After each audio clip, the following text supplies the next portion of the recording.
केहू न साथी हो बांधे कमरिया में गाती विपतिया में केहू न साथी हो।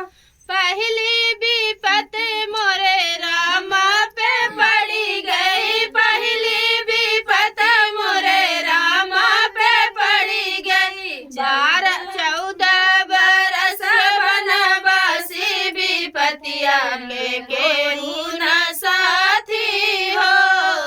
14 बरस बनवासी विपतिया में केहू न साथी हो। बान कमरिया में गाती विपतिया में केहू न साथी हो। बान कमरिया में गाती विपतिया के केहू न साथी हो।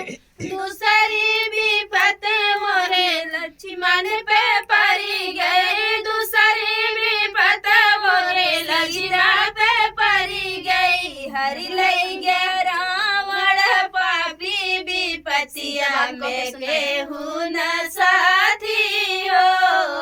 हरि लई गया रावण पापी विपतिया में केहू न साथी हो।